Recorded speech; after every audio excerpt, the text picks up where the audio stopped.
2024년 일본의 한 온라인 커뮤니티에 올라온 게시글이 화제가 됐습니다. 저는 5년째 같은 드라이어를 씁니다. 옷장에는 옷이 12벌 뿐입니다. 그리고 저는 행복합니다. 라는 내용이었는데요.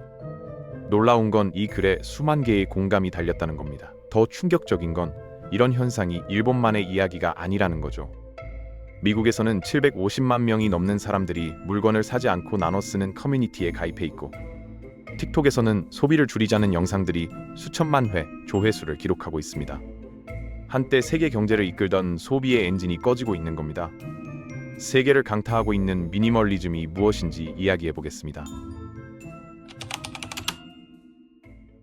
이 현상을 이해하려면 먼저 일본으로 돌아가야 합니다. 1980년대 일본은 문자 그대로 돈이 넘쳐났거든요. 당시 일본 사람들은 해외여행을 가서 명품 가방을 사재기했고, 도쿄의 땅값은 하늘 높은 줄 모르고 치솟았습니다. 도쿄 땅을 다 팔면 미국 전체를 살 수 있다는 말이 나올 정도였죠. 소니 워크맨은 전 세계 젊은이들의 필수품이 됐고, 닌텐도 게임기는 모든 가정에 하나씩 있어야 하는 물건이 됐습니다. 소비는 곧 애국이었고, 더 많이 사는 것이 더 잘 사는 것이라는 공식이 성립하던 시대였습니다. 그런데 1991년 거품이 터졌습니다. 부동산 가격이 폭락하기 시작했고, 주식시장도 무너졌죠. 니케이 지수는 1989년 말 38,915엔까지 올랐다가 불과 몇 년 만에 반토막이 났습니다.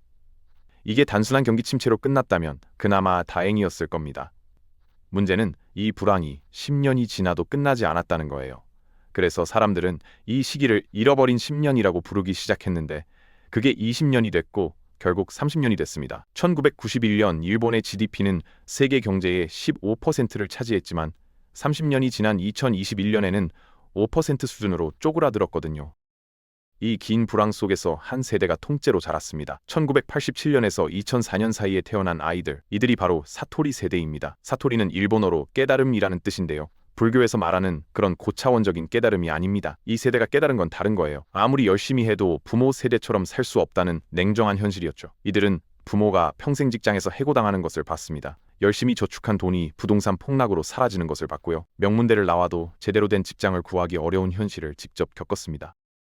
그래서 이 세대는 아예 게임의 규칙 자체를 바꿔버렸습니다. 컨설팅 업체 도트가 2017년에 일본의 16세에서 35세의 청년 2,824명을 대상으로 조사했는데요. 자신이 사토리 세대의 특성을 가지고 있다고 응답한 비율이 26%에 달했습니다. 4명 중 1명이 스스로를 욕망을 내려놓은 세대라고 인식하고 있었던 거죠. 더 흥미로운 건 일본 내각부의 조사 결과입니다. 2010년 발표된 국민 생활에 관한 여론조사에서 20대 남성의 65.9%, 20대 여성의 75.2%가 현재 생활에 만족한다고 답했거든요. 이게 왜 흥미로우냐면 부모 세대인 단카이 세대가 20대였을 때보다 만족도가 15에서 25%포인트나 높은 수치였기 때문입니다. 여기서 많은 사람들이 착각하는 게 있습니다. 그럼 사토리 세대는 그냥 돈이 없어서 못 쓰는 거 아니야? 라고 생각하거든요. 그런데 실제 데이터를 보면 이야기가 완전히 달라집니다. 오히려 2000년대 이후 일본 20대들의 개인당 소비 금액은 이전 세대보다 늘어났습니다. 단지 소비하는 대상이 완전히 바뀐 거예요. 부모 세대는 자동차와 가전제품 같은 내구재에 돈을 썼습니다. 큰 물건, 비싼 물건, 남들에게 보여줄 수 있는 물건에 투자했죠. 반면 사토리 세대는 음식, 건강, 취미생활 같은 경험형 소비에 더 큰 관심을 보입니다. 자동차를 예로 들어볼까요? 일본 자동차 공업회 조사에 따르면 20대 초중반의 자동차 면허 취득자 중 실제로 운전하는 비율이 1999년 74.5%에서 2007년 62.5%로 감소했습니다. 해외여행도 마찬가지입니다. 일본 교통공사에 따르면 20대 해외여행자는 2000년 420만 명에서 최근 290만 명으로 크게 줄었죠. 그렇다고 집에만 틀어박혀 있는 건 아닙니다. 대신 동네 카페에서 친구를 만나고 집 근처에서 취미생활을 즐기고 온라인으로 소통합니다. 굳이 멀리 가지 않아도 행복할 수 있다는 걸 알아버린 거예요. 그런데 여기서 또 한 가지 오해가 있습니다. 그럼 일본 청년들은 그냥 체념한 거 아니야? 미래가 없으니까 포기한 거잖아? 라는 시각이죠. 일부는 맞습니다. 하지만 전체 그림을 보면 이건 단순한 포기가 아니라 일종의 전략적 선택에 가깝습니다. 일본 심리 전문가들은 이렇게 분석하거든요. 사토리 세대는 오늘보다 내일이 더 나아질 리 없다고 생각하기 때문에 그나마 지금 행복하다고 느낀다는 겁니다. 반대로 부모 세대인 단카이 세대가 젊었을 때 만족도가 낮았던 이유는 지금 당장은 힘들지만 미래 더 나아질 희망이 있다고 믿었기 때문이라고요. 이 분석이 맞다면 상당히 역설적인 상황이 됩니다. 희망이 없기 때문에 오히려 행복하다는 거니까요. 기대치를 낮추면 실망도 줄어든다는 논리인데 이게 과연 건강한 걸까요? 비판적인 시각에서 보면 이건 발관이 아니라 자기 합리화에 가깝습니다. 사회 구조의 문제를 개인의 마음가짐으로 해결하려는 시도라는 거죠. 실제로 사토리 세대의 정치 참여율은 매우 낮습니다. 변화를 요구하기보다 현실에 적응하는 쪽을 택하기 때문이죠.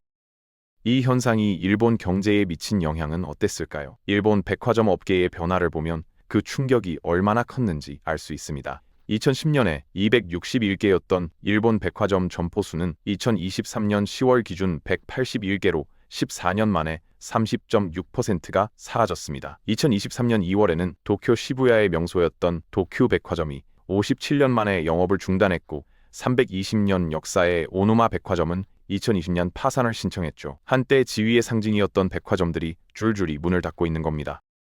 그런데 흥미로운 건 이게 경제의 완전한 붕괴로 이어지지 않았다는 점입니다. 오히려 일본 기업들은 이 변화에 적응하기 시작했거든요. 무지라는 브랜드를 아시나요? 무인양품이라고도 불리는 이 브랜드는 노 브랜드를 콘셉트로 내세웠습니다. 화려한 로고도 과대 광고도 없이 품질 좋은 기본 제품만 판매한다는 전략이었죠.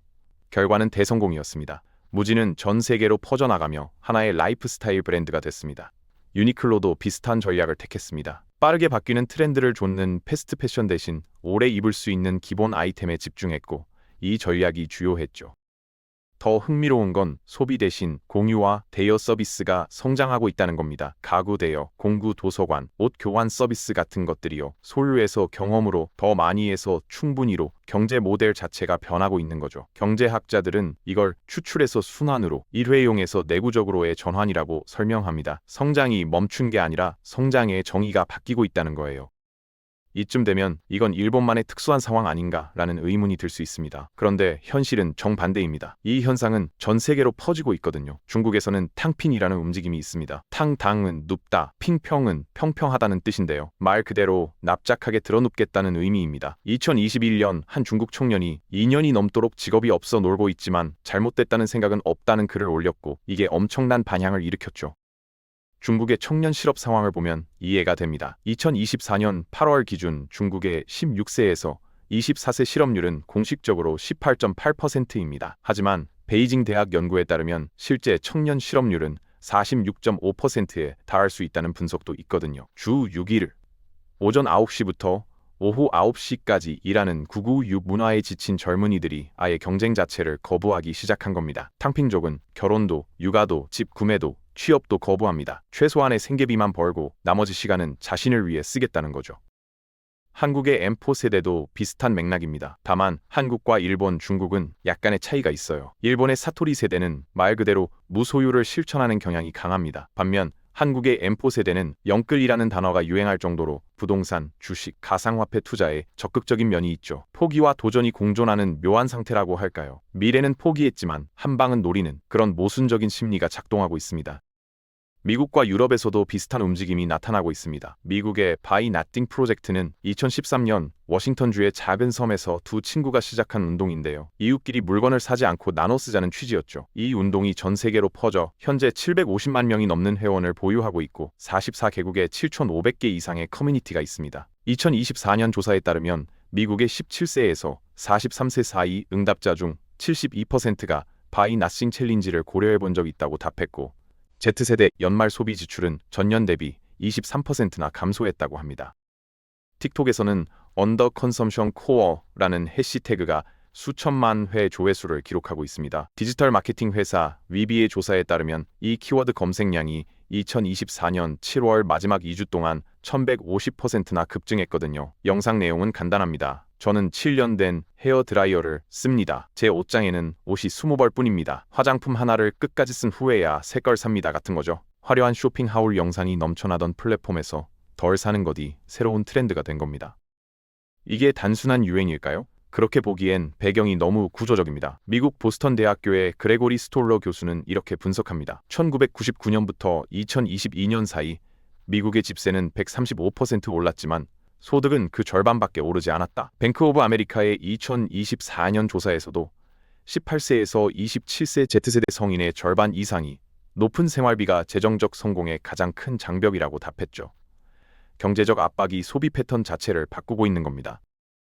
환경에 대한 인식도 한몫합니다. 젊은 세대는 자신의 소비가 지구에 미치는 영향을 점점 더 의식하고 있거든요. 패션 산업의 환경 오염, 플라스틱 쓰레기 문제, 과잉 생산으로 인한 자원 낭비 같은 이슈들이 소비에 대한 죄책감으로 이어지고 있습니다. 유엔 환경계획 UNEP도 2024년 블랙 프라이데이를 앞두고 언더 컨섬션 코어 트렌드를 공식적으로 언급하며 과잉 소비에 대한 경각심을 촉구했을 정도예요.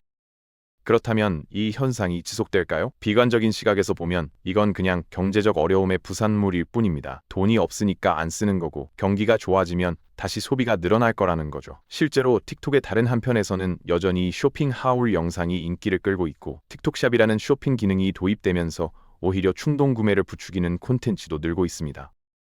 낙관적인 시각에서 보면 이건 단순한 유행이 아니라 근본적인 가치관의 변화입니다. 2008년 금융위기 이후에도 비슷한 패턴이 있었거든요. 그때도 절약과 검소함이 트렌드가 됐다가 경기가 회복되면서 사라졌죠. 하지만 이번에는 다르다는 주장도 있습니다. 기후변화라는 거대한 위기, 소셜미디어를 통한 가치관 공유, 물질이 행복을 보장하지 않는다는 세대적 경험이 축적되면서 변화의 폭이 더 넓고 깊다는 거예요. 일본의 사례는 이 논쟁에서 중요한 힌트를 제공합니다. 사토리 세대의 탄생이 일시적인 경기 침체의 결과였다면 30년이 지난 지금쯤 사라졌어야 하거든요. 하지만 이 세대의 가치관은 오히려 확산되고 있습니다. 그리고 흥미롭게도 일본에는 이런 삶의 방식을 뒷받침하는 오래된 문화적 기반이 있습니다. 와비사비라고 불리는 불완전함 속에서 아름다움을 찾는 미학, 마라고 불리는 여백의 미학, 이치고 이치에라고 불리는 지금 이 순간의 소중함을 인식, 철학 같은 것들이요. 서양의 미니멀리즘이 종종 인스타그램에 올리기 좋은 깔끔한 인테리어, 일종의 과시적 검소함으로 흐르는 반면 일본의 전통적 가치관은 소유와 비소유를 넘어서 삶의 태도 자체에 관한 것입니다. 물건 하나하나에 의미를 부여하고 구매 결정 앞에서 이것이 내 삶에 봉사하는가 아니면 내가 이것에 봉사해야 하는가를 묻는 태도 말이죠.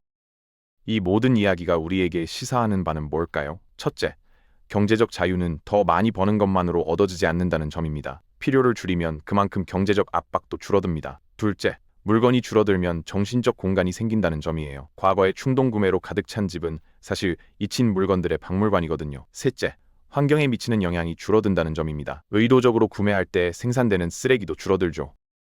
바이 나싱 운동에 참여한 사람들을 대상으로 한 조사에서는 불안감 감소, 커뮤니티 유대감 강화, 삶의 목적 의식 회복 같은 긍정적 효과가 보고되고 있습니다. 포기가 아니라 되찾는 것이라는 거죠. 물론 이것도 쉬운 길은 아닙니다. 광고는 끊임없이 당신에게 더 필요한 것이 있다고 속삭이고 소셜미디어는 타인의 화려한 삶을 보여주며 비교 의식을 자극합니다. 반문화적으로 사는 건 언제나 힘든 일이죠.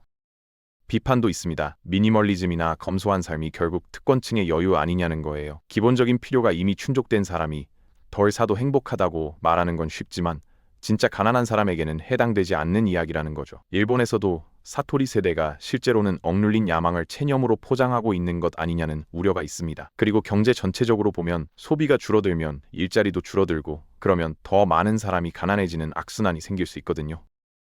일본 경제가 오랫동안 침체에서 벗어나지 못한 이유 중 하나도 내수 소비 부진이었습니다. 젊은 세대가 만족한다는 건 한편으로는 그만큼 사회가 역동성을 잃어가고 있다는 신호일 수도 있죠. 도전 정신이 없으면 혁신도 없고 혁신이 없으면 성장도 없습니다. 가장 활기차야 할 청년 세대가 만족한다고 말할 때 그건 어쩌면 천천히 죽어가는 사회의 증상일지도 모릅니다. 결국 핵심 질문은 이겁니다. 우리는 더 많이를 추구하는 삶과 충분히에 만족하는 삶 사이에서 어디에 서야 할까요? 아마 정답은 둘 중 하나를 선택하는 게 아닐 겁니다. 미니멀리즘보다는 에센셜리즘, 즉 본질주의에 가까운 태도가 필요할지도 모릅니다. 중요한 것은 유지하고 중요하지 않은 것은 놓아주는 거죠. 모든 구매가 나쁜 게 아니라 무의식적인 구매가 문제인 겁니다. 다음에 뭔가를 사기 전에 이렇게 물어보는 거예요. 이건 내가 되고 싶은 사람과 일치하는가? 5년 후에도 여전히 중요할까? 이것이 내 삶에 봉사하는가? 아니면 내 삶을 복잡하게 만드는가? 일본의 젊은 세대가 보여주는 건 단순한 포기가 아닙니다. 그들은 큰 목소리로 항의하지 않습니다. 대신 조용히 실천하죠. 변화를 요구하기보다 변화 그 자체가 되는 겁니다. 세상이 더 많이를 외칠 때 그들은 충분히 라고 속삭입니다. 그리고 어쩌면 그 속삭임이 가장 큰 혁명일지도 모릅니다. 넘쳐나는 옷장이 아니라 숨쉴 공간이 있는 빈 공간에서 진정한 풍요로움을 찾는 것, 그게 이 시대가 우리에게 던지는 질문입니다.